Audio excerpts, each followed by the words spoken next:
actually, with basketball being a distant, yeah. Yeah.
I was wondering why this was so thick.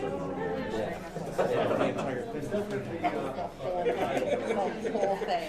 I thought there was a lot of presentations attached to it. Yeah.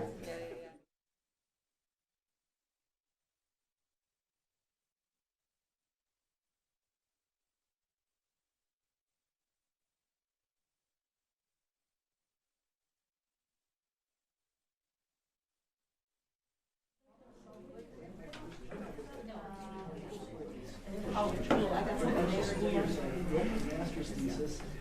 I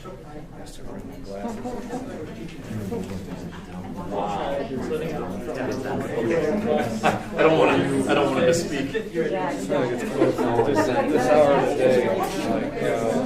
All right, it's 6 o'clock, and I'd like to call the meeting to order. If we could please rise. I pledge allegiance to the flag of the United States of America and to the republic for which it stands, one nation, under God, indivisible, with liberty and justice for all. Welcome and happy Tuesday night. We have a couple of presentations on the docket for this evening. SCI, PGA, you guys are up first. Mike, PGA. We don't have anything sideshow-wise. As far as our capital project, we've made progress in the last month, more progress in the last month at the elementary school. Our doors, permanent doors and hardware is scheduled for middle of December to show up, and we'll be getting those on as soon as they show up. We're working through some more issues with the hardware for your aluminum storefront entrances. Hopefully have that resolved by tomorrow. Then we can get that on order. We're going to have to go with a different style or a different manufacturer. And that's only 2 to 3 weeks out maximum. So once we drop the hammer tomorrow, I would say within the next month we could be putting all the aluminum storefronts on and making it really, tying everything in and making it look sharp. Kitchen's complete, operational, cafeterias, operational, not complete. Won't be complete till over the summer when we can do the terrazzo in there. Only reason we're not doing it right now is because of the lingering odor that it creates. And it's very time consuming. It's not something that can be done in a week's time during a break. Plans, we are actually at the bus garage right now working on the 2 bathrooms. Tile in there should be complete this Friday. Put the plumber in there, do his fixtures. They should be up and operational roughly, I would say right after Thanksgiving. Then we still have a little work to do in the break room and Josh's office over there. Some flooring, painting, some millwork. That'll be ongoing. We also have a generator, emergency generator, that'll be coming in. What was the date on that, if I remember correctly? Sometime in December? Yeah, near the end of December, beginning of January. We're already roughing in for that, so that when it does come in, it's a quick tie-in.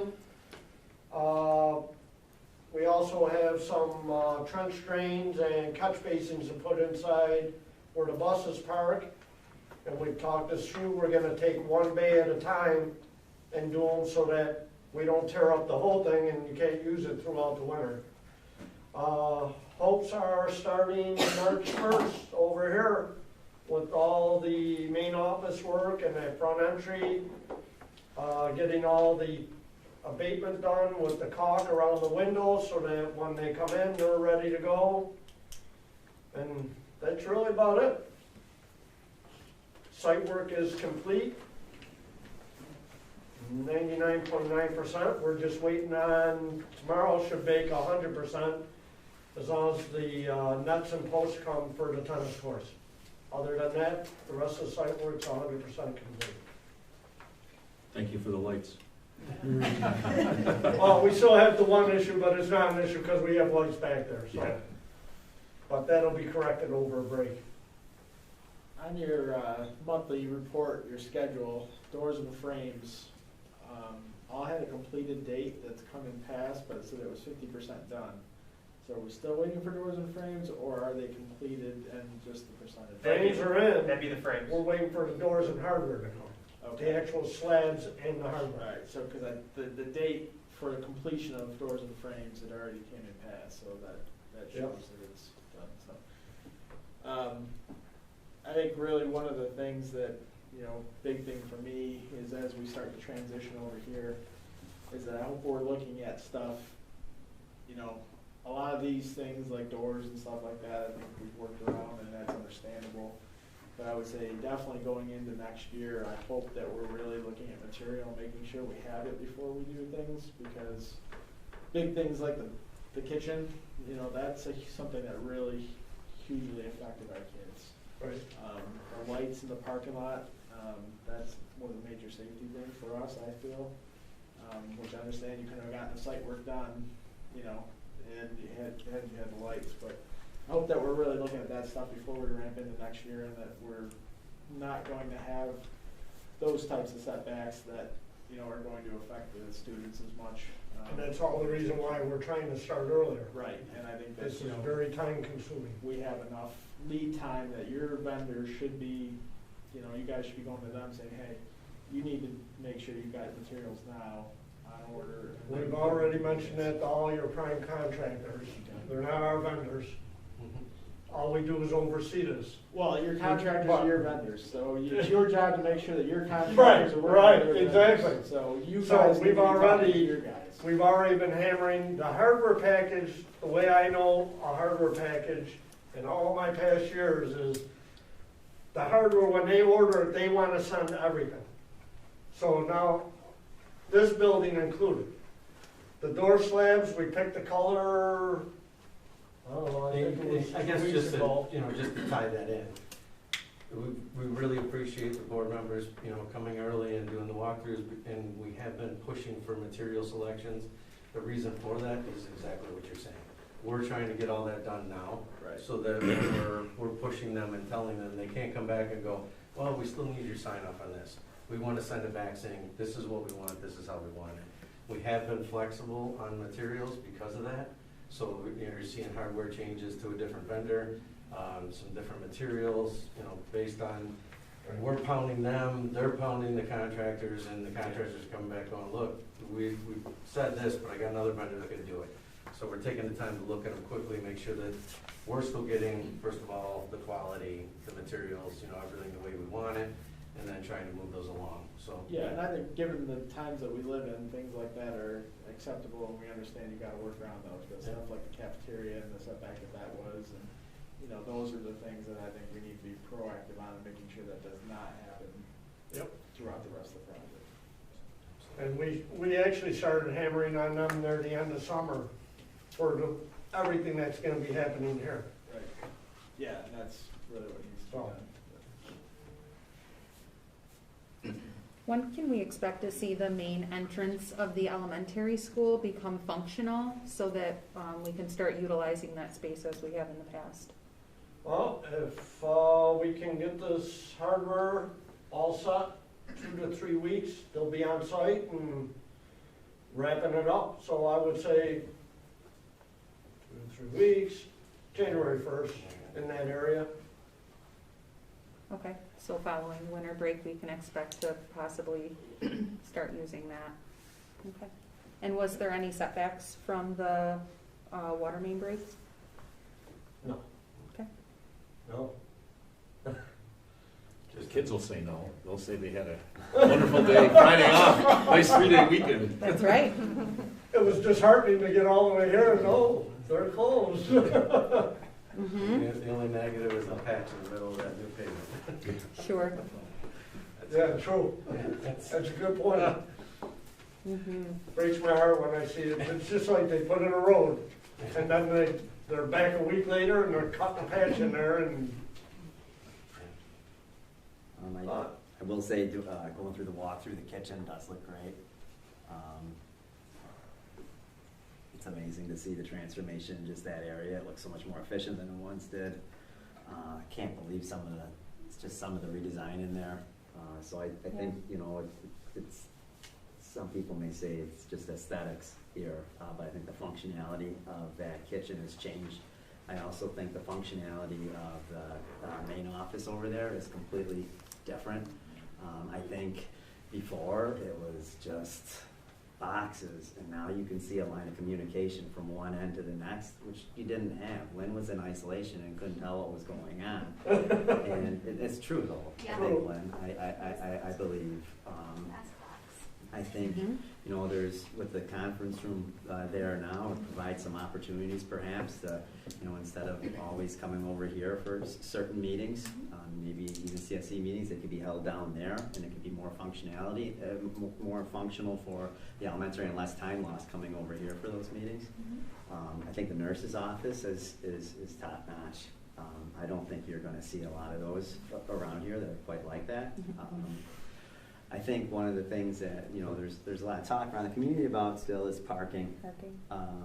And could we maybe demystify some of the misconceptions that we have about parking? Because one of the things people are saying is there's not enough parking here and we have way less spots.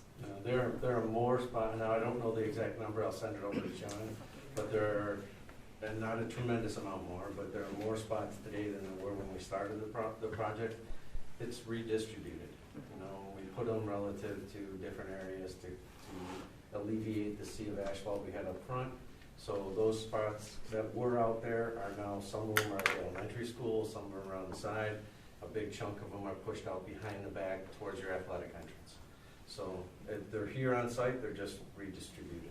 Mike, I think we counted, we said that there were 11 more spots. I was gonna say somewhere between 10 and 15, if I remember There were from those 11 more numbers. parking Yeah. spots. Yeah. I think the big issue is people were used to parking, when they filled the middle high school front parking lot, they just parked more so in that sea of asphalt area. They parked where the old basketball hoops were. Now that's all grass. All of that parking is now really taken up on the other side of the elementary where the bus loop is. So there isn't less parking, like Rich said, it's just redistributed. So I think it's just a matter of making sure people understand, you know, where to park first, and then, you know, when there's overflow. I can't tell you, every day I drive this whole project, still. And I can't tell you the amount of spots that are open in the back of the school. Yeah. Now we got spots open in the front at the elementary too. I was even to the point where I was counting the spots every day to say, what are we talking about here? There's a million spots still, not a million, but you know what I mean. I think it's in reference to big events. Yeah, I think the overflow is just different, that once the back and the front of the middle high school is filled up, people now are saying there's not enough spots, and so they're not used to going to the elementary, filling up that whole area, and then possibly using the far bus loop that I believe has 60 extra parking spots. Yeah, I mean, to it's definitely different, and the Yes. walk may be different or farther, depending on where you end up having to park. But, you know, I think in all reality, right, if you travel around, there's probably, it does look like as many or more. They're just different, you The know. last football game, I parked over in the bus loop, and I was the only one parked there. Right, yeah, there were several 'Cause nobody spots else open was over there. And, Right. and it just, I don't think people think of that as a parking lot during events. Correct. And I think the only thing that might help it is if we might in the future, put a sidewalk that goes from that or across the back of the elementary school to tie into. Oh, from the bus loop, basically, to somewhere along that, I got, So go across, Yeah. basically along the back of the school and then Sure. tie into where, because, you know, that's the way we walk, we just walk across the grass, but, you know, otherwise you have to come out around to the front. Right. And I don't think, people just don't see that direct path to the football field and say, hey. I think what's that this? would alleviate some of the confusion and probably some of the complaints. Yeah. You know, that if there was a direct path to Yeah. the different. But it does look different when you're coming here now and the football game has already started. You see cars and spots that I don't feel like I've ever really seen. Right, that have never Right. historically been a spot, For I sure. guess. my whole So life. you wonder, Right. you know, I think that just throws people off. That Yeah, but it's a concern. Anything else, guys? Once again, thanks, guys, for No giving problem. us a walk Have a around. We good night, appreciate your everybody. time. Yep, thanks. Thank you, guys. Thanks, Yeah, gentlemen. you do the same. Have Be a great careful. Thanksgiving. Oh, too. yeah, thank you. Yeah, wow. Same to you. Okay, we've got class of 2022 senior trip. So, I had previously, provided the board information, the itinerary, the dates, the location, regarding the class of 2022 senior trip. I think you had time to review it. I know Katie Hilchey is here with the advisors, basically to answer any questions that you have. I thought that they did a really nice job in explaining, you know, what they intend to do, the cost. I know insurance, and, you know, there might be some questions, you know, regarding the travel to where they want to go, but Katie and the students are here to answer any of your questions. Good evening. How are you guys? Good. Why San Antonio? Holy cow! I read you got a nice write-up, but what draws you to there? It's warm. Anywhere.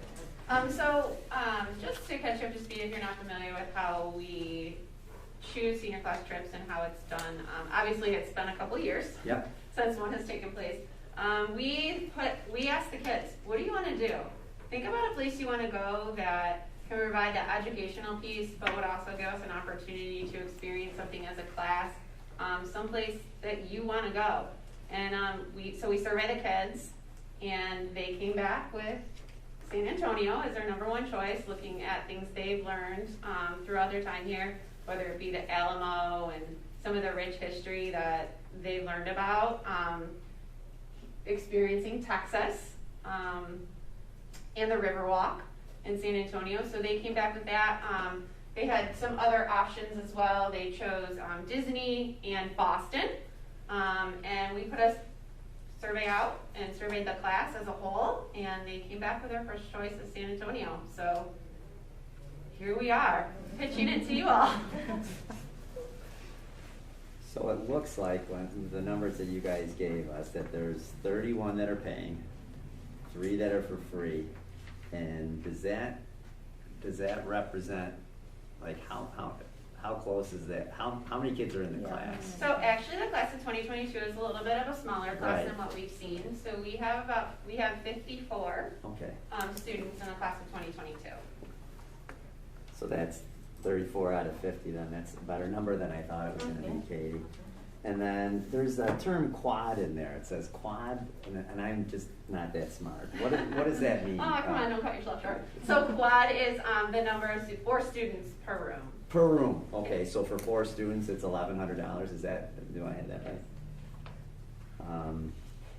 Per student. It's 1,100. Per each. student. 1,100 Yeah, per yeah, student. that would make better Yeah. sense. That would Does that include the airfare, or is that That does, airfare extra? that price right there does include an airfare estimate. So we are gonna plan to fly Southwest, for lots of reasons, but we really love the way they work with, educational tour companies, and their luggage check is included, which is huge. So that is an airfare estimate. Their airfare actually opens up on December 8th for our trip dates. So that is just a good faith estimate. And then there's insurance that you could purchase as well. Is that, I can't remember if it was mandatory purchase of insurance. We will require insurance, with the world that we live in today. It would be irresponsible of us to not require the students to purchase trip insurance. And it's cancel for any reason insurance. So it's probably gonna be about $60 per student Sure. for the insurance.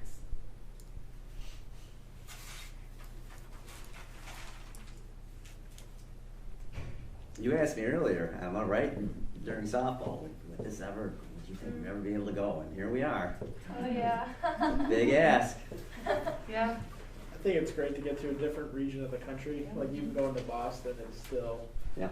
very northeast, you know, and it's great for kids to get out and see different parts of the country. You know, I wish you could drive there because there's so much, you know, you see so much difference between, you know, when you start in New York and you drive across that, and it's a great drive. But I'm glad to see you guys kind of getting out to a different region of the country to just get kids out to see what else is out there. Yeah. We're excited. Anything else? So the trip pricing, I just have a quick question on that. It says 1,100, that's per kiddo. And then it says below that, optional not included is the airfare. So are we looking at 1,700 per kid with airfare? So what I did, Maria, is when I sent this out to you guys and put this together, I included the airfare in that price. Just to Gotcha. make it easier for you guys to Okay. go through. So yes, it does say the faith estimate, that's included in that 1,100. That's a really Yeah, I great think price. it's a pretty decent price. Really great price. So I mean, it's no secret. I mean, obviously, you know, you're just listening to the guys talk about the work at school. I mean, inflation is a real thing that we're dealing with. So, you know, we will be responsible. We want you to understand that we're not going to ask anything of our families that we don't feel is responsible. So, you know, if those airfare prices come out and it's obviously like astronomical to go, let's go back to the drawing board, and then we would be back here standing in front of you explaining, you know, hey, this is what happened. We do feel really confident with the travel agent that we're working with, and we are getting group pricing, so that does help. So when you go on the Southwest website and you're looking at prices, it's going to look a little different than what we would pay, because we are getting group rates. Of the kids that aren't going, did anybody ask those kids why they're not going? I feel like that's a loaded question. Well, I my think- fear is like, so it's great that we've got 3 kids that are going that aren't paying.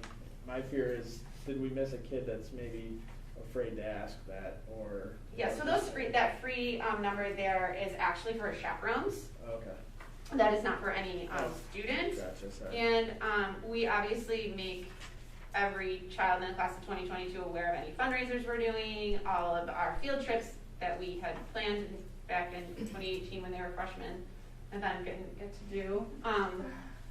But really, I mean, you know, we could pull a bus up in front of the school and say, it's free, jump on, everyone can come. And there would still be kids who just Right. don't want to go and aren't comfortable going, whether it's, you know, we've never been really outside of Genesee County, away from home, away from mom and dad, there's anxieties there. Which I love about the trip is that it offers kids an opportunity to go away from home for a couple of days, see what it's like, leave New York State, leave Genesee County, experience things that they may never otherwise get to experience. So kids had the opportunity to do fundraisers and stuff that would Yeah. go towards this. So this class, along with the last 2, I feel like have been shortchanged in their high school kind of experience, and maybe this will be a nice way to kind of add like a bonus end here for them that they definitely deserve. Do we have any other questions, guys? I do not. No. Oh, I think it sounds like a good plan. Great. We appreciate it. Thank Do you have anything special on those cards, ladies? I'm dying. What's like a good We're joke? very prepared, I will No, tell you. So no. this is McKenna Johnson, she's our class president. Yeah, I know. Yeah, Emma Yeah. Happy is the secretary. Kelsey Schlegenoff is our treasurer. It's her 18th birthday today, so you know Yes, this was happy important. birthday. She is. That's So, right. if they're great. They're great officers. They show up. They have tried very hard to give us the best experience possible. But like you said, it's no secret. COVID hit the class in 2022 pretty hard with our experiences. And this is our vice president. George. Happy birthday, you too. Yeah, you're not getting anything special back there. Just a birthday. So thank you very much for your time. We appreciate it. Okay, yeah, Yep, thank you thank you. guys. Thank you, guys. Have a good birthday. Yeah, happy birthday.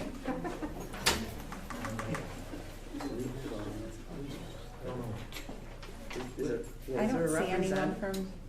From the Lions Club here tonight? I think I might be answering their questions for them. Wow. Well, all right, Mrs. Gaylor. Okay. Many hats. Double duty, Many, double many duty. hats. Yeah. So later on in the board agenda, we received a donation of some elementary school playground equipment for one of the courtyards. I do believe each individual piece of equipment was listed. If not, I can get that to you, but I just want to thank the Lions Club for that donation. It'll go to good use. Yeah, they worked with me and some of the teachers, the EPK kindergarten teachers, on like what would they want to see in the courtyards. The courtyards have been an underutilized space for us for so long. When you sub for kindergarten, I lovingly say it's like herding cats the first couple months. So taking them outside to a playground is terrifying because they all run in opposite directions. So the courtyard really gives them that peace of mind, that comfortability, but the bathrooms are right there. So our courtyards have been pretty boring, and they're not a fun, inviting place to go out and read a book or even do some artwork. So it's really trying to spend some time and money to spice up that environment for them. And identifying appropriate kid size climbing, for the little tykes kind of stuff is what Lions Club is focusing on for us. I don't think those courtyards, I don't ever remember going in those as a kid. Do you guys remember going in there? So I remember it looking I'm nice sure we could and get in an when we were empty kids. No, I didn't think you bench, could but I see never it. knew how you got to it. So I when was we always were- when we were confused how you kids- got in Maybe through the there. library? When we were Never kids, stepped the foot in doors there. were How do you locked. get through there? Say it again? When we were kids, the doors were locked. They were. But where Now were they're the doors? unlocked. I'm not even, were there even doors when we were kids? Exit. Lynn, we don't even know where the doors are to get to the All courtyard. right, your next visit, I'll be only the courtyard. Yeah. Oh, that's funny. Thanks, Lions. So is it gonna, I feel like when I close my eyes, it seems like it's overgrown in there. Nope. It's all cleaned out? Nope, yep, Jordan's crew, they mow it every time they mow. You can see them coming in the morning before school starts. They come in with their push mower. Then the one courtyard that separates the first grade hall to the second grade hall is right directly behind the library. Chrissy Maxwell and the second grade team, they've done a really nice job of leading that flower bed, and they add decorations to that for each season. So the kids really love going out there. You'll see different therapies outside, you'll see reading teachers and math teachers, you'll see them doing playtime. So they want to use it for a variety of things, so we're just adding to enhance it. That's great. Mm-hmm. That's great. Who's cleaning the sand out of all the shoes? So, I don't know if we're going to do a sandbox. It might be like a stone pebble so that it's easier to keep clean. Good idea. Good idea, yeah. Nice, it's a little bit more of an easy. It really is. eyeballs. Yeah, very appreciative of the, when they first approached me on it, I had no idea the gratitude and how much they were really going to offer. I thought they were going to buy a piece of equipment. So very thankful that they are really taking care of our littles. That's great. That's really great.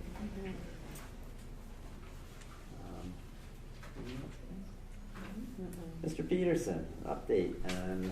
Yeah, I wanted to talk about the student support system. There's been a lot of letters that have been sent home, some communications that have been sent home. I presented, gosh, it was like a long time ago, but I guess it was September, it was maybe August. This was something that we did that was new.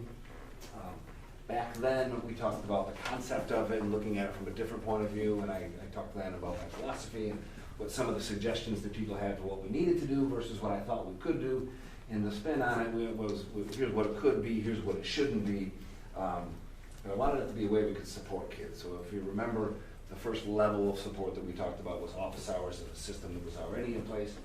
We would utilize that time after we published grades to force kids that had failing averages to go to their office hours teachers, to work with those teachers and put in effort to raise their grades. Teachers would check off on a form or on a sheet that we share electronically that the student showed up in earnest and put in some effort. And if they did that, they were eligible. And we look at the daily. And then 2 weeks later, we published the report again. And if the students who were on level 1 still weren't successful, they would go on to after-school tutoring. And we broke it up by math and science on Mondays and Wednesdays, and ELA, social studies, Spanish on Tuesdays and Thursdays. So after 2 weeks of the office hours, if that didn't work, they would go after school and get some tutoring. And then 2 weeks later, when we published it again, if they still were failing, we'd ask them to come in for academic support. We'd mandate that they came in for academic support. And either they would get their grades up to passing, or the marking period would end, and then the system resets itself. So as we sit at the 10-week mark and report cards have been out, I wanted to share some of the data, I wanted to reflect on the process to see where we're at, and really ask ourselves what we can do to do more of what's working and improve what we might need to improve on to make it better. It is a work in progress. So I'm presenting data here from the marking period, the last 4 years, not including this year. So after 10 weeks, you can see what's in red there. Last year there were 129 failed courses. The year before that there was just over 100. I think it was 113. We dipped just below 100, and then that 100 failed courses seemed to be about the norm. Last year was a bit high. This year, after 10 weeks, we're at 18. Wow. So it's a 86% improvement from last year, but it's a jaw-dropping improvement in the number of courses that are failed. And I think that's data worth sharing, and it really gets exciting when you project it over the course of the year and you see what's in blue. There could be some pretty historic lows here when it comes to failed courses by marking period. And at the end of the year, if we're really on this pace, we could see less than 15 kids with a failed course, which is remarkable. And we're not going to get ahead of ourselves too much, but it is a good start that we're off to. And I think as you look at the data alone, there's room for optimism. But we have to reflect on the whole process and make sure that we stay on top of it. When you think about what's working, the thing that comes to my mind is the teachers. They are working harder than they ever have. They are putting in every effort they have, and they're making it successful. And they've truly been rock stars. They're chasing kids down during office hours. They're communicating with each other during office hours. They're calling home. They're making sure that no kid falls through the cracks. And the kids that do, the 18 kids who have failed, that has not been without effort on behalf of the teachers. They have been beating down doors and calling home and checking in with these kids. So that's working, obviously. The communication, I think, is better across the board. I'll talk a little bit more about that in a second. And I think students themselves are getting it. They hear, one kid said to me, "Hey, what's going on? Failing a class. Why does everyone care?" And I thought, yes, that's the idea. We all do. And they're getting it from a lot of different things. They're hearing it from their parents. They're hearing it from the teachers. They're hearing it from staff members. And I think that's been a big part of the positive message, that we're here to support you. And then I wanted to reflect on the whole process. So I reached out to some teachers. I sent a survey out just to ask them, what's working, what can we do better? Generally speaking, and these are in general terms, I think teachers want parents to engage. They want parents to check grades. We do have the tools and the technology. If parents are checking grades more often, if they're reaching out to us proactively, I think that helps the teachers. It makes their job easier. And then teachers also would like admin to make sure that we continue to support teachers throughout the process here, to add tutors where necessary. It is getting a little crowded in the library on some days, and we're kicking around the ideas of adding more adults, if for no other reason, just to, there's a tracking process that we use to track the work that's owed and work that is done and who was there. So they want us to support them as teachers. They want parents to check in and be proactive. And I think those are logical requests. That's good feedback. I asked the teachers what's working, and some of the quotes here, I won't read them to you. I think this kind of echoes how I feel too. Overall I do, and I am very pleased with it. It is working well. It's not perfect, but it's a good start.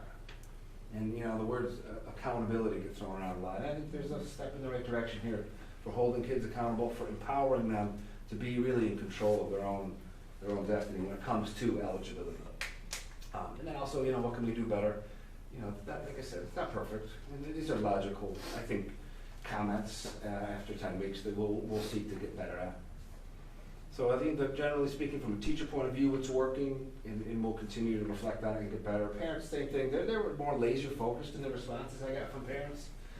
Parents want to be communicated with. It is getting better, but they want clear communication. They want it to be consistent. And I asked him to rate us. How are we doing? How are teachers doing? How are counselors doing? How's the admin doing? And I think the feedback is great. The average score is 3.9 out of 5. I'll take it. It's not perfect, but it's good. We are getting better, and they've said that. You know, the comments reflect that we are getting better, and to me that's key. When we're all talking, the kids, they're going to know that we're not going to put up with mediocrity and fail at the courses. But the fact that it's getting better is a good start. They want it to continue. They want all teachers to do it, to call home. They want all staff to call home that has a stake in these kids' future. So we're going to keep getting better at that, but we're off to a good start. And I like the last line there. You know, this is what schools should do. This is what we're about. We're about support and love, and that's, I think, what we're starting to build here. I'm proud to be a part of it. So it's something that's off to a good start. So I'll present to you probably quarterly, and let's hope that the second quarter, that's a good improvement. So 86% stuff to people, we're going to try. That's it. Any questions that you have for me? How have you seen the interaction between this and kids that might be in sports? Has that gone smoothly as well? Yeah, there has not been a lot of kids who've had to say you can't go to practice today. There have been a couple that couldn't go as spectators, but I don't know if the athletes are just now being more aware because their coaches are communicating this too. Like I said, they're getting it from a lot of different levels. So the athletes haven't showed up on our radar as ineligible. That's a good thing. That's what we want. Yeah, I've seen definitely the kids that are involved in activities are aware of this and what the potential is, and I think it kind of keeps them a little more focused. Yeah, as that's well. what we want. Done now. Just show up and try hard, and that'll take care of it. I appreciate you, Matt, putting numbers to it so that we can see it, because it sounds like a great idea, you know, and you hear good things about it, but to actually see it put with numbers to prove, you know, that the investment that you guys are putting in and you know, the financial piece that we're supporting is actually working. I appreciate it. Thank you. I think what we're going to be approving later tonight possibly is a number of teachers that are willing to, and teacher aides and teacher assistants that are willing to continue this effort. I think that says, or that speaks to something of this, not necessarily program, but process. I think teacher cooperation is key to this, and the better you guys work together, the better the results are going to be. And clearly, the results are pretty decent right now, I would say, at the least. I like that we working together, because I think there's a perception among a lot of circles that these kind of things are something that admin should do. Track failure data, hold kids accountable, and make them ineligible. But the reality is admin can't do it. We don't have that access to the kids on the front lines. And I think a lot of the success that I've seen is because the teachers themselves are on the front lines with the kids, and they're holding them accountable, and they're checking the box that this kid showed up, and that's a level of access that one or two admin can't have, but the teachers as a whole can. So I love the partnership that we have with administration and teachers here. It's off to a really good start. Super proud to be a part of it. The teachers that do take an active role, they're proud of it as well. But tracking data is a function, has to have a point. And I think a lot of times when we look at data, we're just doing it as an exercise in last year's group, and it has no pertinence to this year's group. Where the tracking of data that you're currently doing is directly applicable to the person that you're working with at that moment and at that time. And to see these tangible numbers reduce is, I love to be able to do this in my own classroom to this extent. I don't have these kinds of results, and I think it really is, this is great for me. This is a big lift, and it's for so many different reasons, but I like how you have what teachers are saying back here as well, because I do think that there's more improvement that can be done with this, and I think the tracking of the data is the hardest part. Yeah, we don't want to, it's hard to keep. They're working hard, and one of the lines that I read was, be careful how much you put on our plates, because they're Absolutely. We've got to make sure that it's manageable, and it has a purpose, but it has to be the keys that it has to be manageable for those It'd teachers. be easy if all the kids turned in their assignments at the exact same time, right? And then you could just say, oh, I know they all did it. It's another thing when you've got 5 that did it today, 6 tomorrow, and 7 the next. That becomes very cumbersome, and keep everybody on the same page is tough. So to have somebody else helping them track it, I think it's huge, and it's just gonna keep that number down, and you see the communication between parents, teachers, and kids. It's really should be done. I'm inspired by it. I see it every day, the teachers talking to each other, and listening back, and here's what Johnny owes me, and it's really great. Yeah, yeah. Yeah, we're talking education here, I love it. Yeah, I'll report after the second report as well. Great, thank you. Thank Thanks, you. Mr. Pearson. And teachers. Okay, that's it for presentations tonight. And the minutes. Be it resolved that the minutes of the October 19th, 2021 meeting be approved. Can I get a motion? So moved. Second? Second. All in favor? Aye. Motion passes. Okay, visitors requests. Mrs. Fisher, do we have any visitors requests tonight?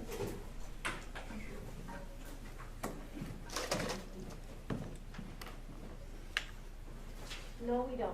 Okay, thanks, Mrs. Fisher. Okay, treasurer's reports, approval of warrants here, sorry. Guys. Be it resolved that after an audit of the bills, payment of October 13th, 2021 and October 27th, 2021, warrants and internal claims, audit reports be approved. Can I get a motion? So moved.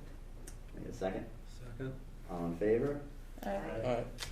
Motion passes. Let's see, treasurer's reports. Be it resolved that the July 2021 treasurer's reports be approved. Can I get a motion? So moved. Can I get a second? Second. All in favor? Aye. Motion passes.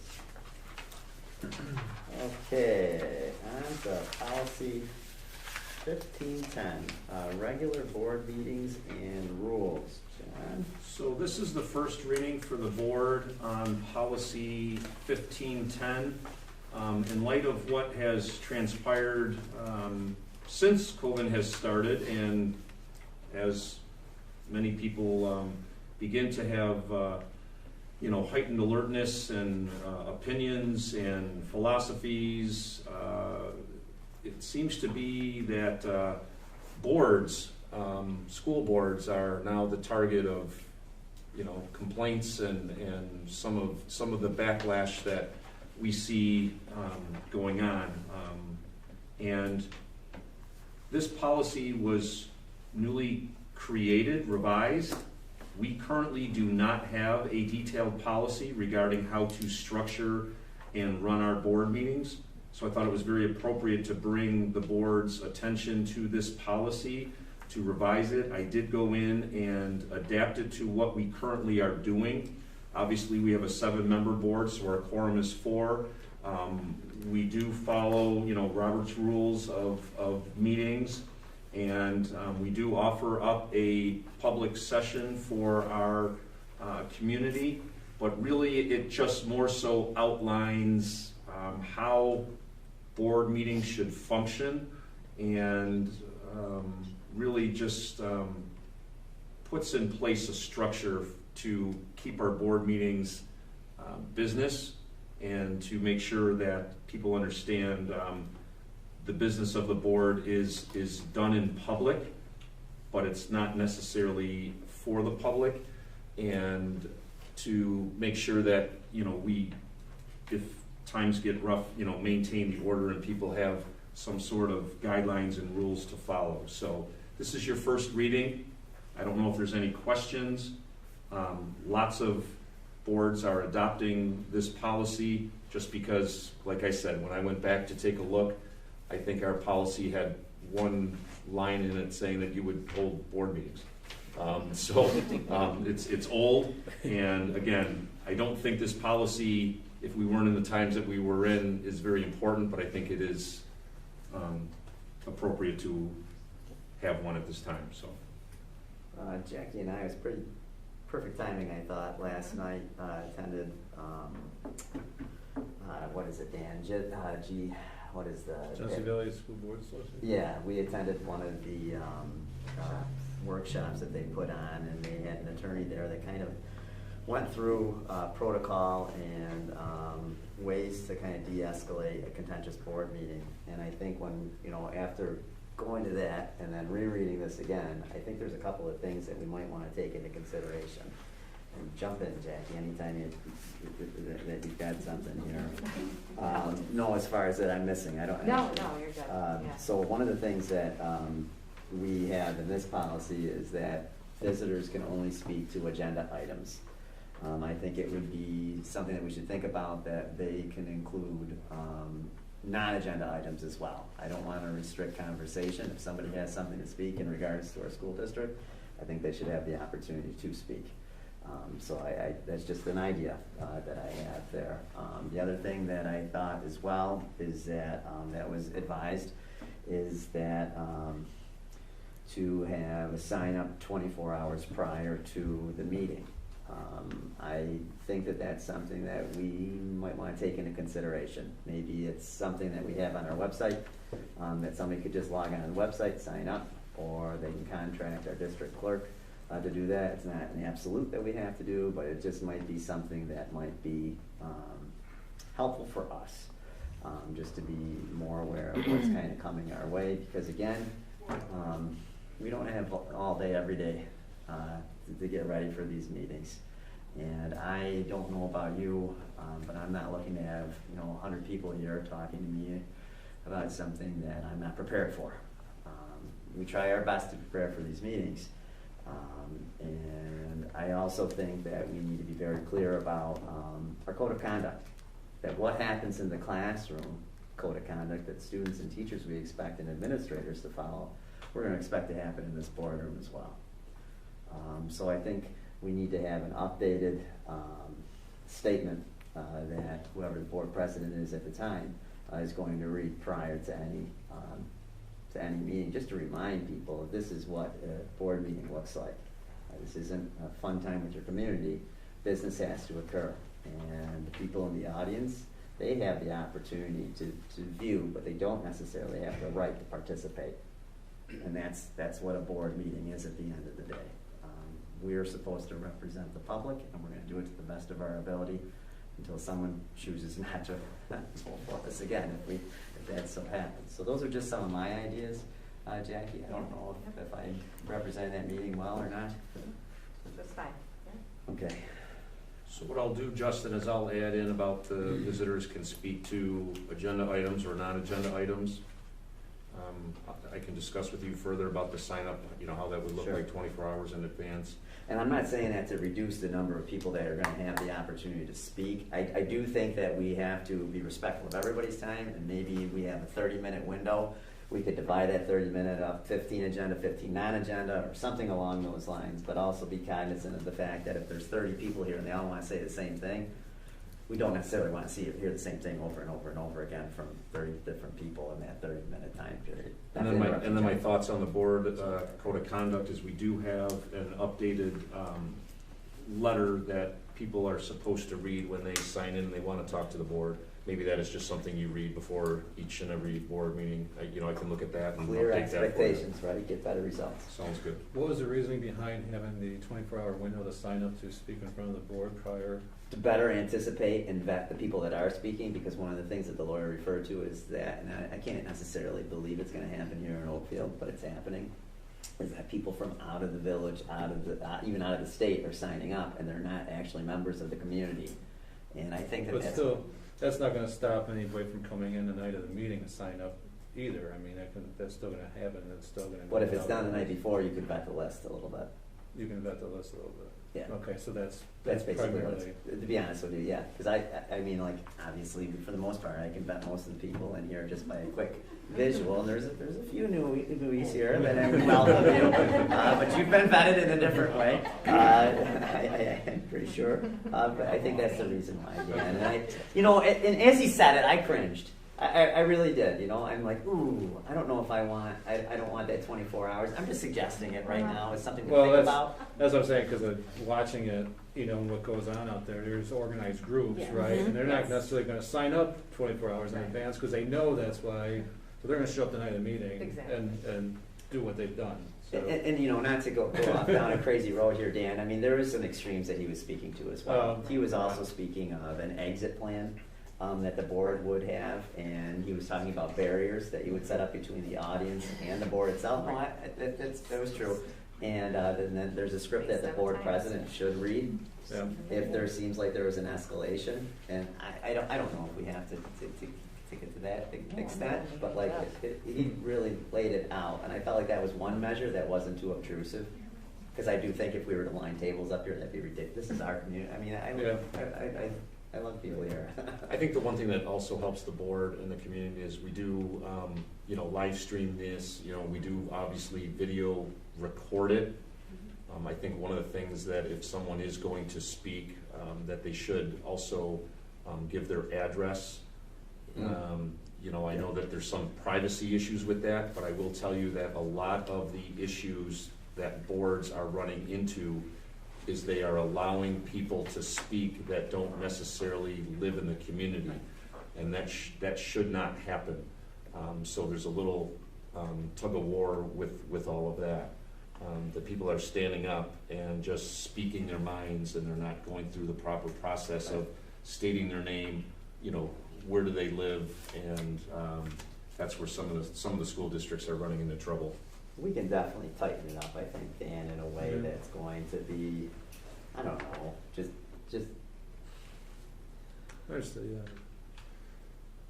Just a little maybe more decorum and a little bit more formality in place, so that it's because right now you can put on YouTube. And you see all sorts of stuff that's on there. The pictures that he was showing last night were horrible, and I can't ever foresee that in here happening, but. We're not going to be sitting here for the rest of our lives, I don't believe. I think there's other people that are going to be sitting here, so if we can kind of No, it's good to lay out some groundwork now, it might be better down the road.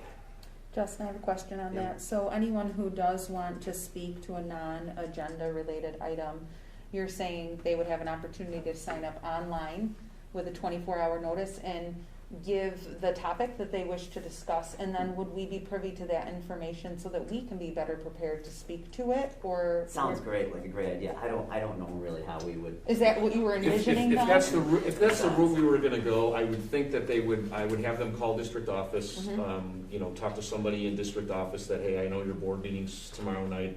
I'd like to come. Here's my name. Here's my address. Here's my telephone number. I'd like to speak on this. And then depending on what that is, I could reach out to Justin. Okay. And, I guess, I'm sure the comments will be very vague, but to let Justin know that, here might be an issue. That at least would give me 24 hours to, hopefully figure out, But at the same time, though, when you do that, you might be able to solve a problem prior from it coming to the board. So it could be something like, that Mrs. Bergman, she marked one wrong that she shouldn't have. And, maybe we can redirect back and go to the chain of command. I think that's what they were hitting at during that whole thing, is some of these too. things could be vetted out ahead of time, and that's not really appropriate, but what can we handle and go through the chain of command? So just Okay. better maybe, clear, Yeah. like open communication. I don't know. Yeah. An idea. Historically, when people come speak, we're not having a direct interaction, because Right. we don't know, and you like to have an idea of a good answer before we just, It's a strange don't ever really want premise, to get into an right? argument here, It really is. You like to be at a meeting prepared, and Right. you're not really prepared when you come in, and maybe this group is going to show up, or maybe that group. And it's not that we're afraid to talk to these groups. We want to listen, but then be able to do it in a way that I think we're informed and we can do something. And it's productive in Yeah. the end Right. for both the people that come in and us. I know, people don't want to come in and talk if they don't think anything is ever going to come of it. Correct. And Oh, yeah, right. And for us to have no idea of what, people are coming in, it starts the whole process off on the wrong foot. If we have an idea and then. Yeah, reduces contention, I think. Yep. And I do want to thank the Oakfield-Alabama community for calling us, for being open and honest, and I strive to make sure that you are heard, that you are listened to, and that we do what's best for our community. So thank you for being that way. Sure. Yeah, of course. All right, Christine, on the reports, what do you got for us tonight? Well, Let's see, on the agenda tonight, you're gonna see that we have the budget calendar for the 22-23 year. We're gonna start with the rollover budget and the financial system in December and have meetings with our admin team, so the ball gets rolling on that. Federal stimulus money, I'll give you a little bit of update on that. There's a lot of different buckets, a lot of different conversations around that. We, had received we were allotted 3.3 million, but obviously you get that through as John used to say, when the Brinks truck backs up, that's when we have it. It's a big, long, extensive, and complicated application process. We've spent hours and hours of meetings getting these things going. We did receive, and I think I might have reported at the last meeting, on the very, very first Sarissa piece of it, and that's that $703,000 over the course of 3 years. The ARPA chunk of this, which is 2.6 million, that actually ended up being like 4 applications. The very first portion of that was 775,000. We received feedback on that. Obviously it goes into the portal, they review it, they make comments, ask questions, ask for revisions, make suggestions, and then we met as an admin team early, was it late last week?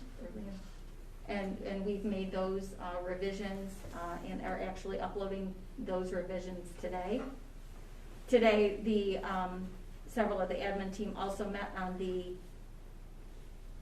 remaining portion of that. There's 3 buckets. That's that summer enrichment, the after-school learning, and addressing learning loss. And there's going to end up being 3 different applications for each piece of it. It's going to be complicated. There's probably going to be several meetings. They pushed the application deadline to the middle of December, which I'm grateful for. And we have some follow-up meetings that are going to happen the first week of December, and we'll anticipate having that submitted.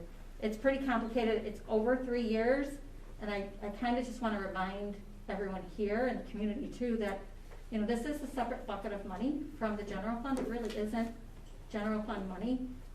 It's basically spent on a reimbursement basis, so and only if it's approved. So it's not anything that really, it's added work. It's supplement, not supplant. So it's paying for things that we wouldn't have done otherwise. So Christine, that Yes. 2.6 million is what we could apply up to? It's 2.6 million is the allocation that we could get, and it's in. We could get. Could get, we haven't been approved. We could get once the application's approved, correct. And these applications aren't just like, yes, please. Right. You really got. Oh, dear Lord, yeah, you have to tie to. Put it bluntly, they are an absolute nightmare. Yeah, it's a special language you have to speak to fill out these applications. Well, hopefully it's your 3rd language. Curriculum was your 2nd, right, at the last meeting. We're working on it, yeah. Okay, all I right. feel like we might be grant writers pretty soon. And it truly is a team, it is a team effort. I mean, there's things on this that I can't do alone, and Lynn couldn't do alone, or Connie couldn't do alone, or Matt couldn't do alone. We all have a piece to this. And, I think that if we've been sitting together and gathering information from each other, it helps me to fill out the financial piece. What I'm doing on the financial piece feeds back to how they answer things. So, any of the requests from the feedback that we have gotten, we're trying to incorporate. Obviously, that's in the plan that was posted on the website. It's very transparent. Once the application's approved, we have to post that on the website as well. In fact, I'm hearing today districts are already getting FOIL requests to find out how this money is being spent, and it's for people from outside the area. How did your district spend your money? And these are organizations across the country reaching out. So it's easy peasy. Once the application's approved, I could say you can go right to our website, and it's right there. So it'll be very transparent when it's all said and done, but it's getting the application completed with the right language. How do you suppose they are foiling this information? Is it like would it be organized unions that would be curious about? No, I think it's like community, probably watch groups, open government groups that really just want transparency, and we do that. So I don't think that, for us, it's not not an issue, but. Sure, yeah, just curious. Yeah, I thought it was curious too. I got an email today from a neighboring district that said, FYI, This is heads up, coming. this is what's coming out. They got one, so, I anticipate I'm not worried about it. I think it's fine. Sure. I mean, I'm probably overly transparent with you sometimes, but, so, and then we did get another bucket, so that's like application number 5 for, IDEA. Actually, it'll be 2 pieces probably in and of itself, two more applications. For the IDEA 611 and 619, we got about 45,000 combined between the 2 of those. The thoughts are, to use that for other, we have, unexpected tuition for students that were mandated, that we were mandated to give services to beyond their years that we can't get state aid on through BOCES, and we have no other bucket to pay for that. So we have an unexpected tuition expense for a student this year. I think this will cover it. So, but when we get the guidance, they have not come out with the guidance for this. So I'm kind of glad they can put that off to January. Let's get the other one done first. So. That's the federal stimulus money. Tax collection period closed. I'm proud to say that as a district, we collected 96.38% of our taxes in that period. You'll see that on your, later in the board agenda approving that. It's higher than our last 3 years average, which was 95.99% of taxes collected during that initial period. We do get everything else, obviously, in April, so we do get May full. But I thought that was a pretty good number. And first week in November, I was at the ASBO School Business Management Workshop in Saratoga. There were a lot of great sessions on the topics from NYSED, so there was a great Q&A session, a lot of questions on federal stimulus money, the questions on the grant applications and feedback on their problems with that. Facilities planning was there with one. There was a legal update, fiscal guidelines and updates, a lot of great things. Met with a couple of vendors for some needs that we have here with records management that they might actually be able to help us with that, and also get us a grant to maybe help pay for it. So that was pretty nice. So gonna head down that with another project. Also on the agenda tonight, you're going to see, we talked about it at the last meeting, and John had shared with you guys the reserve fund plan that needs to be updated annually. I don't know if you want to go through anything on that, but overall, our fund balance last year, our reserves were down about $900,000, but net, but that's a combination of what we used and then what we were able to put back in. Obviously we used last year some money for the capital project reserve, and we did have a fund balance at the end of the year driven by revenues that we weren't anticipating, and the fact that we were conservative with our budget because we didn't know if we were going to experience that 20% in aid cut. So the combination of the two, we had a good fund balance to be able to put money back into the reserves. So we put that fund balance, we split it, Christine, is that right? Between Correct. TRS Yep. and then capital Yep. reserve? So the TRS reserve, that's a new reserve that Right. was We approved approved the it prior last year. year. Right, it was approved the prior year. You can only put 2% of the annual salaries for your instructional or TRS eligible salaries into that reserve to help pay, like say in a future year when we needed to tap into that to help pay the TRS invoice, we could do that. So this is our first year funding that, so that we funded that with $130,000. Is so that, I don't know, is that 2% of? that's 2% is 6.6 million, our annual Okay. salaries. Okay, Correct. all right. Okay? Yeah, And so then, we're not even close. oh, no, our 2%, okay. Our annual invoice is probably about 10% of it, so maybe Okay. 670. Okay, The capital reserve, we were able to put 870 into that. which is good. It's a brand new reserve. We exhausted the last one and expired Yeah, it. because that's zeroed out. Correct, and last year, during the budget vote, it was approved to create a new capital reserve to start building for the next capital project down the road, because that will help fund that, get that going. So this gives us a decent start on that, and there are, already, capital project and facilities planning, it's kind of like a rolling process. Sure. We might be in the middle of a capital project, but we're already talking about the next one. So you need to have a plan in place for that. And our capital projects are only 10% aided, so you want to have money in that reserve to cover that, or I'm sorry, are 90% aided. You need to have money in a reserve for 10%. Sorry. Give you a heart attack. Sorry. This will cover this would cover your 10% that's not aided. So, and that's the goal with those types of reserves. But in the reserve plan, each reserve is spelled out. Yeah, I really like with a that. breakout, with a narrative about when it was created. The purpose of it, term yeah. limits, Nicely done. It is really well done, and I guess this is a great thing for people to see. Is this something that we could have? Absolutely. I mean, not so that somebody has to request it, but I wish that we could have our ARPA plan. Anybody that wanted to see it could see it. I look at it and it's like, So there's no question where our money is right now. Absolutely. So on our district website, one of the things that we've updated, because there's been a lot of talk about fiscal transparency.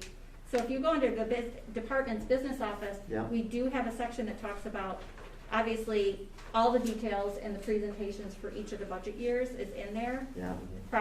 Property tax information, but there's also a link to the district financial statements are on there, the New York State report card, the funding transparency, and there's also a thing for the ARPA plan, so our plan document that was approved, and as the applications get approved, those will get uploaded to the anyone can get to that. But we could very well, if that's something that we wanted to do under the district financial statements section, or put another tab under there to do some long-range planning I think that would be reserve fund planning and keep that document there. Yeah. Yeah, that would be wonderful. One of the things I do find, especially as a fairly new business official, I do go to other districts' websites and take a look to see, has somebody else done this before, right? And I don't know the answer to that. I know it's not done in my school, and I don't know. Not all districts do, and that's the frustrating thing. If I go to someone's website and I want to know information, it should be easy to find. Easily. So I'm trying very hard, at least from our side of things. Like today, I added a section on the FOIL request. A FOIL request had gone to a wrong email address, never got to me. Today, the guy sent it to John, and I never got it. We're in an appeal process. Oh, wow. Yeah. Way to aware of this. Yeah. I wrote back and said, They sent it to the wrong email address, addressed it to the wrong person, and as soon as, John replied, he said, here you go, here's the right person, send it here. So I created under community a link today, public access to records describes it, and it says who to send it to, so it's right there. And it's easy to find, it's not buried, you don't have to do a search to find it, it's there. good. So, and that is one of the things the state comptroller is looking at, is transparency on districts' websites. So I want to make sure that we're prepared for that audit, but also it's the right thing to do.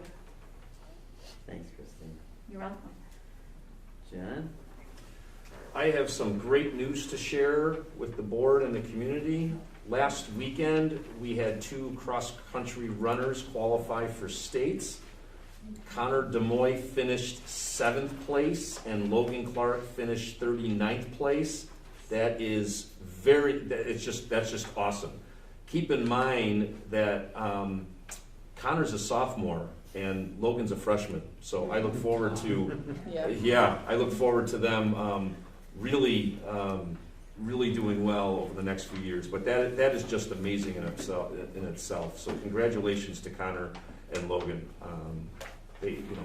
What a great way to represent OA, not only themselves but our community, and they did awesome. And as you know, our OAE football team are Section 5 Class D champions. So now we do play in the Far West Regionals. We do a sectional crossover, and we play Section 6 Randolph in Jamestown this Friday at 5 p.m. I will be heading down there, in the afternoon, hopefully with a lot of staff and student support. So continue on OAE. They're undefeated, and we beat Avon last weekend for the championship, and they just keep moving on. So keep the ball rolling, guys. That's awesome. This Friday, we will conduct our annual early dismissal drill. The middle high school students will be dismissed at 12. The elementary students will be dismissed at 1. Next week, school is only in session on Monday and Tuesday due to the Thanksgiving break. I do want to thank the town of Oakfield for their temporary lighting that we are still using out front of the elementary entrance. As you are aware from the capital project, the light poles and the lights were delayed, and obviously then, it was dark, but then the time change, it really created some issues even at night. So the town of Oakfield donated 2 of their light pole, portable light poles, and that we were able to light up part of our parking lots so we could, avoid any safety issues there.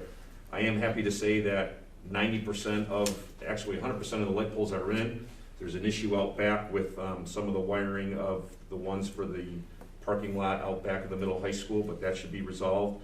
And then we are 100% go for the lighting for the campus. It looks great. It looks very different because the lights don't shine up. It's straight down, but it looks really good. Winter sports season is in full effect as of yesterday. I know the board that was here early saw kids in the hallway and a lot of athletes. Too, like, Yeah. Smelled like winter sport. Experience out there. And I don't know if the administrators have any other news to report.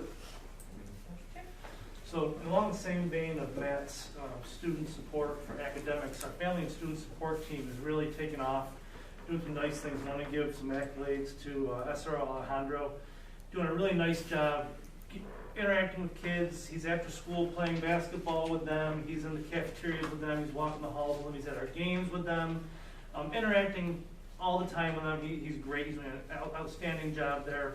Kids really appreciate him, like him, so doing a great job. Melissa Hoffmeister is doing an awesome job as well, integrating, understanding some of the community resources that we have here, integrating out. I think she was at a food pantry last week doing some work there, getting her fingers into, coming from different county, what resources we have here that we can continue to utilize. And along the same vein, I got some great news from Genesee County Mental Health. We haven't had anybody staffing the satellite office. After the winter break, we will have our satellite office back up and running for 24 slots of students, all day on Tuesday, half a day on Thursday.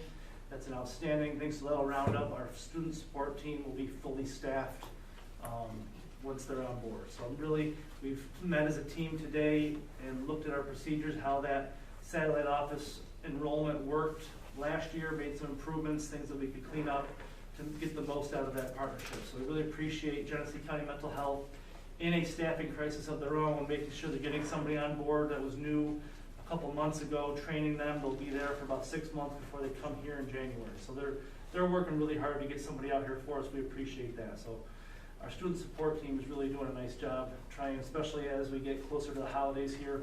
We're seeing the increase in need of student support in the main offices in both buildings. So we got a good team together, and we're hoping to see the same improvements that Matt and Lynn are seeing on the academic side.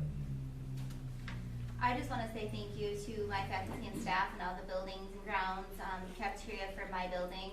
You know, when we entered this project with the capital improvement project, we all kind of were like, we can do this. And then there has been some tiring moments and tedious days, and they have been extremely flexible. They've been extremely patient. They've been very supportive of me. They jump in for our kids. So knowing that there's light at the end of the tunnel, that we are talking about opening the main office back up and having everybody in their rightful homes, it's just been really I'm just thankful for that process to kind of come to an head, and my faculty and staff have been amazing throughout this process. When there were days where it was really hard to be amazing, but they always just rose to the occasion and made the best of it for our kiddos, and I just cannot thank them enough for that.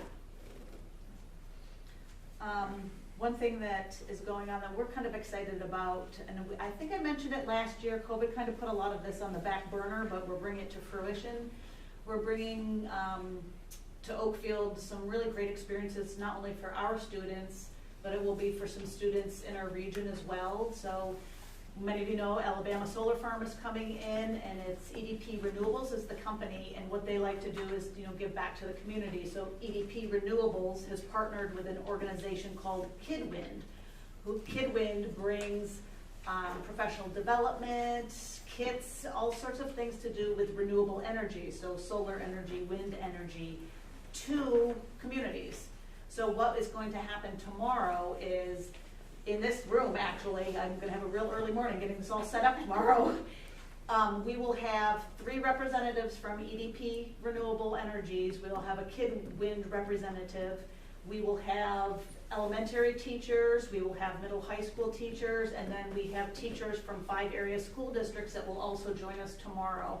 And the idea behind this is we will have 2 sessions. Morning will be for middle high school, and EDP and KidWind will educate our teachers on how we can expose our kids to this renewable energy.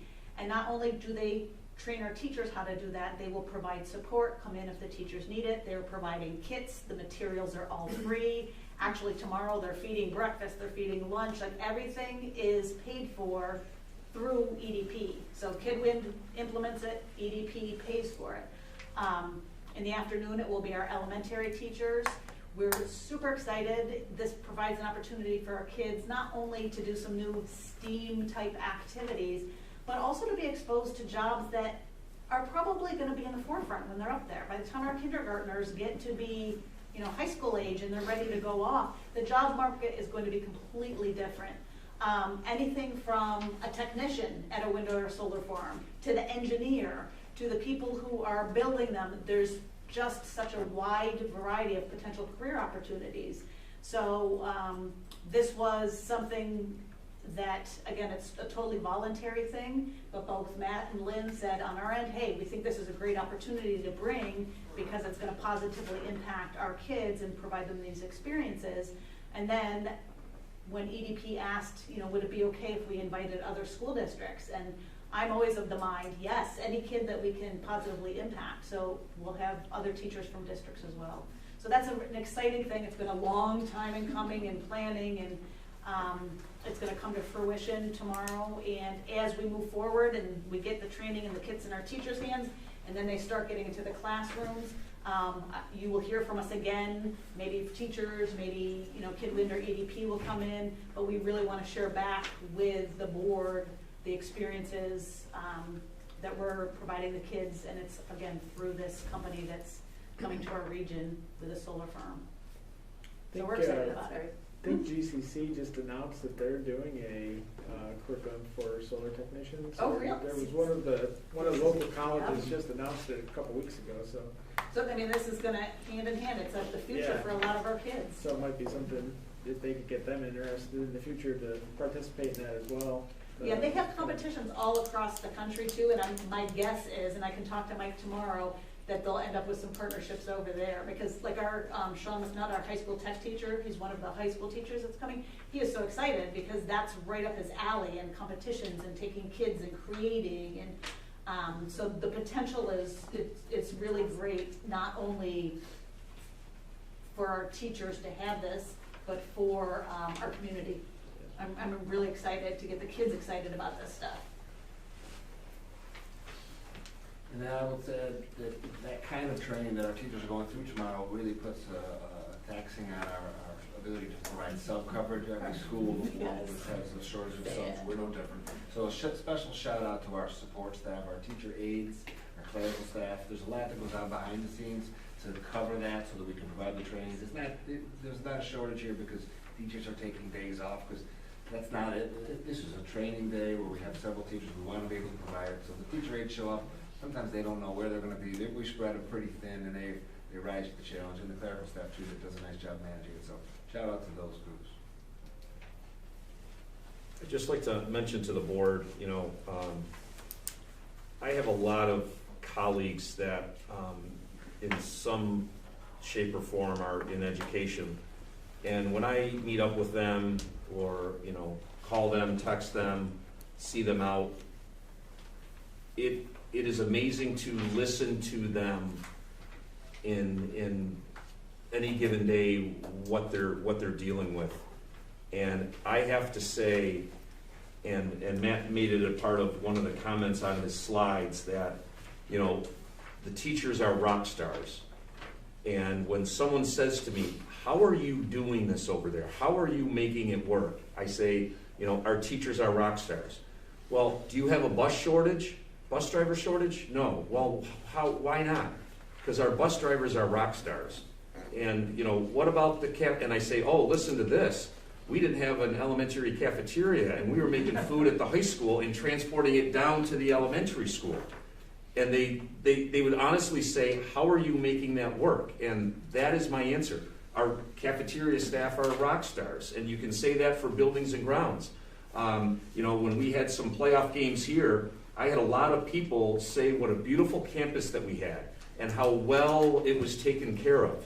And even despite, the elementary kind of looking a little muddy and out of whack, when they come here, they say it's a beautiful campus, and I thank the buildings and grounds crew.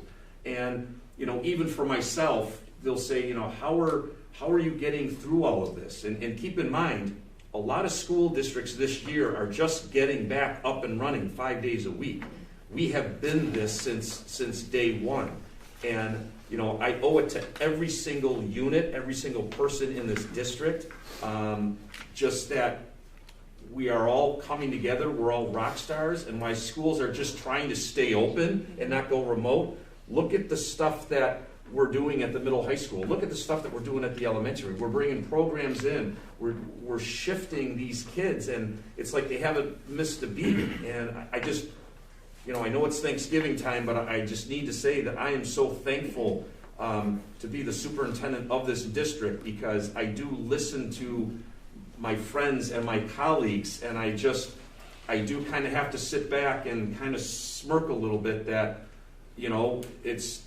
I'm thankful to be here, because everybody here is pulling together. We are rock stars. We take pride in this district, and I'm just happy to be here. The board is fantastic, and I really need to thank everybody from the bottom of my heart in what they do. Everybody's got a role, everybody's got a position, and everybody does their job day in and day out when they're here, no matter what it is. And so, I want to thank you, and thank the admin team. We've been working very, very hard, as you can tell with these applications. Christine's been driving me nuts with all of that. But we're all pulling together, and we're moving. So I just want to make sure I go on record and thank everybody, and everybody's working very hard here, and it's very much appreciated. Thanks, John. I just have a quick thing to add from transportation. I know Josh would say it if he was here. Officer Alejandro, we've had a lot of people run our red lights. It happens every day. I right now drive out Lewiston out towards Batavia, and it's usually 2 or 3 times a day that I have somebody run my reds, which gratefully we don't cross children on that intersection, but it very well could just be a village road too, which I have had before. We've told Officer Alejandro, and he has followed me probably 3 times at this point, and he hasn't gotten anybody, but we have noticed there's less cars passing us because they're looking to see if our officer is behind us. And I did have a parent stop me one day and said, you know what, I never knew our SRO does stuff like that. And that they were grateful because they're one of the ones that had seen cars pass, and they were grateful that we don't cross their child as it is. But they wanted to point out to us that they were surprised that our officer does it and that our school allows them to do it. And I'm like, he'll do anything that we need. And we're very grateful for that. And I'm not sure if you guys were familiar that he was doing that for us. Any of our concerns, any intersections that we're concerned about, he'll go to, he'll check them out. So, Thanks. just wanted to add that Josh would have that if he was here. Thank you. Thanks, Jen. Okay, on to new business. Be it resolved that items 8.2 through 8.11 be approved by consent agenda. Can I get a motion? One second. Second. Okay, all in favor? Aye. Aye. Opposed? Okay, motion passes. I have an 812. Do you have an 812? I have an 812. I have an 811 here. When did you print it? I didn't. I printed it this afternoon. I have an 812. Yeah, there's an Okay. 812, the affidavits of. Collector. Okay, then we're gonna add this on here. So then, for 8.12, there's affidavits of the collector. So if you guys wanna refer to that, it's on, page 7 of 18. Be it resolved that the affidavits of the collector dated November 15th, 2020 be accepted by the board. Can I get a motion? So moved. Second? Second. All in favor? Aye.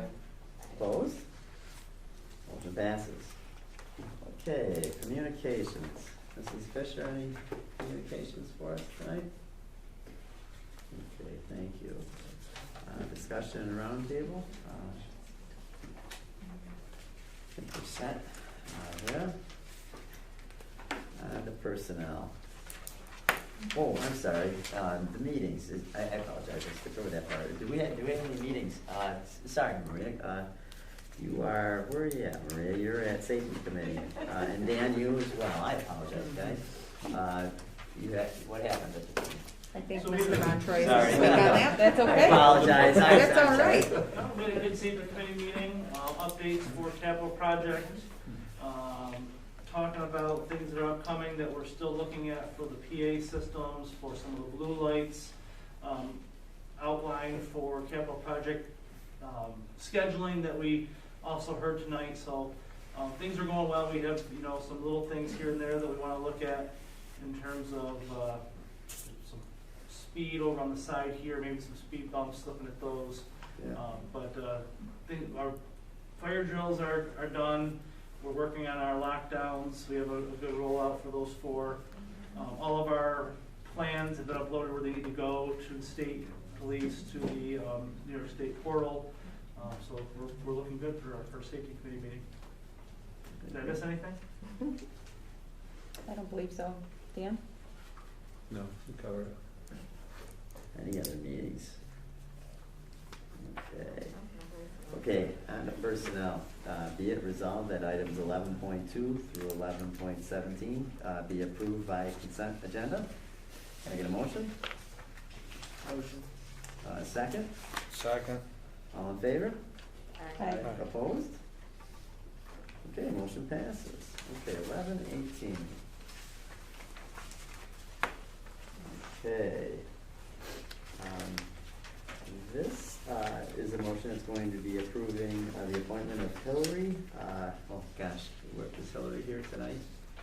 No, Ruck Dashel, to the position of .5 elementary special education teacher. And I just wanted to pull it out of the consent agenda just to welcome Hillary here tonight and say that we're very thankful to have her services.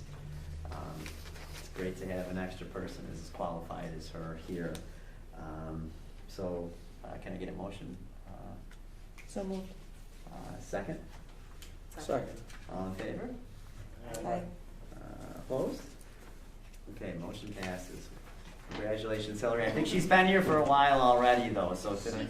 Yeah, she started earlier this week and she's been working. Not a while. Yeah, Couple not a while. days. She's 48 hours. She's still Okay, there. so she's very fresh. Brand new, just Brand new, sorry. She just got a computer, she's getting keys, like we're still at that very new stage. Okay, thank you. Well, welcome, Hillary.